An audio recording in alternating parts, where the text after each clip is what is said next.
নির্বাচন হয় নাই, এখন এই দলের লোকেরা রাস্তার মোড়ে চাঁদাবাজি করে, টেন্ডারবাজি করে, বাড়ি দখল করে। সেদিনকে পত্রিকা দেখছিলাম কেরানীগঞ্জে এক লোক 1 কোটি টাকা চান্দা না দরকার নেই, তার বাড়ি দখল করে ফেলেছে। এই যদি হয় দেশের অবস্থা, তাহলে যদি নির্বাচন হয় তাহলে দেশের কি অবস্থা হবে এটা আপনারাই উপলব্ধি করবেন। এই কথা বলে আমি আমার বক্তব্য এখানে শেষ করলাম। ওমা তাওফিক ইল্লা বিল্লাহ। আসসালামু আলাইকুম ওয়া রাহমাতুল্লাহি ওয়া বারাকাতুহু। নির্বাচন কি আপনি চান না? হ্যাঁ, ভোট জোট নির্বাচন যারা করবে এরা কুফরকে শিরিক করবে। এখন একটা ভালো কথা আমি বলি, এই প্রত্যেকটা মানুষের 3টা বিষয় আছে। কটা বিষয়? 3টা বিষয়। মানুষের মৌলিক বিষয় 3টা, জানেন কি কি বলেন তো? মানুষের মৌলিক বিষয় 3টা: মাথা, মেরুদণ্ড, রূপ। যদি মানুষের মাথা ফাইটটা যায়, মেরুদণ্ড ভাঙে, মানুষটা বাঁচে কিনা? বাঁচে। বিকলাঙ্গ হয়ে বাঁচে, প্রতিবন্ধী হয়ে বাঁচে। যদি কল্লা কেটে ফেলায় বাঁচে। আর যদি তাহলে কল্লাবে আমার নাম আনোয়ার, যদি আমার বইয়া থাকে বলবে যে আনোয়ারের ডেড বডি, লাশ, বলবে না আনোয়ার বইয়া রয়েছে। ঠিক ইসলামের মৌলিক বিষয় 3টা, জাহেলিয়াতের মৌলিক বিষয় 3টা। ইসলামের মৌলিক বিষয় হলো সার্বভৌমত্ব, ক্ষমতার মালিক আল্লাহ, আইন এবং বিধান চলবে আল্লাহর, কর্তৃত্ব চলবে হযরত মুহাম্মদ সাল্লাল্লাহু আলাইহি সাল্লাম। দ্বিতীয় নম্বর, জাহেলিয়াতের মৌলিক, পৃথিবীর কোন রাষ্ট্রে ইসলাম প্রতিষ্ঠিত নাই। যেমন সৌদি আরবে চলে রাজতন্ত্র, সমাজতন্ত্র, একনায়কতন্ত্র। আমাদের বাংলাদেশে চলে আব্রাহাম লিঙ্কনের মানুষের মন গড়া আইনের ভিত্তিতে গণতন্ত্র। এই গণতন্ত্র মানুষকে কি উপহার দিছে? সন্ত্রাসী, চাঁদাবাজি, নারীর ইজ্জত লুণ্ঠনকারী, আবাসিক হোটেলে, ব্যবসা প্রতিষ্ঠানে ফেলাইডে মেয়ে লোককে অবৈধভাবে বুক করে, এটা গণতন্ত্র উপহার দিয়েছে। গণতন্ত্র মিতলাস দাফন করবে ইসলামী সমাজ। এই গণতন্ত্রের মূল বিষয় 3টা। সবাই বলেন নাউজুবিল্লাহ। গণতন্ত্রের 1 নম্বর মূল বিষয় হলো সকল ক্ষমতা মালিক জনগণ, নাউজুবিল্লাহ।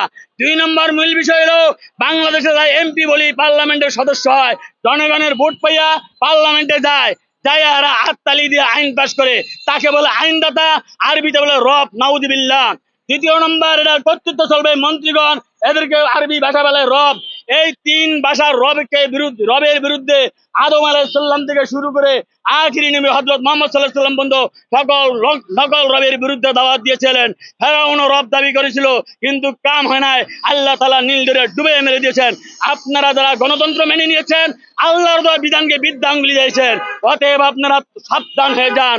যে কোনো সময় শিলাবৃষ্টি, অনাবৃষ্টি, এরপরে করোনা ভাইরাস, অমিক্রন মহামারী, এর ভূমিকম্প, ভূমিধস, শিলাধস, পাহাড়ধস, এগুলি হয়ে এমন চাপা দিবে, আপনি মসজিদের খতিব আর পিসাব খানকায় বসে আপনিও রেহাই পাবেন না। অবিলম্বে গণতন্ত্রকে লাথি মেরে বাংলার জমিনে ইসলামী আইন বাস্তবায়ন করার জন্য যত ইসলামিক দল আছে একত্র হয়ে ভোট জোট নির্বাচন যারা করবে, এরা শিরক এবং কুফরে লিপ্ত হবে। ভোট জোটের নির্বাচনী লেখা আছে সকল ক্ষমতার মালিক জনগণ, আইনদাতা এমপিগণ, শাসনতন্ত্র মন্ত্রীগণ। এই 3 কথার সাপোর্টে যারা নির্বাচনে যাবে, এরা সবাই আওয়ামী লীগ যেই ব্যানার নিয়ে নির্বাচন করতে আসে, বিএনপি যেই নির্বাচন করতে আসে, ইসলামী দল তারা তো হেডেই লিয়ে না অন্য কোটা লিয়ে আইয়ে, এরা তো ওটার উপরে সাইন করে আইছে গণতন্ত্র সকল ক্ষমতার মালিক। রাষ্ট্র ক্ষমতায় গেলে আমরা আইনের বহির্ভূত কাজ করবো না, গণতন্ত্রকে রক্ষা করে চলবো, দেশের বহির্ভূত কাজ রাষ্ট্রদ্রোহী হবেন। তাহলে আপনিও তো ওই গণতন্ত্র মেনেই নিলেন, তাহলে আপনার আর পার্থক্য কি দেয়? দুধের মধ্যে যদি 1 ফোঁটা সোনা দেন, যে অবস্থা আপনার আমার এই অবস্থা। অতএব এই গণতন্ত্র, সমাজতন্ত্র, রাজতন্ত্র এগুলি কুফরি সমাজ, এগুলি মানব রচিত ব্যবস্থা।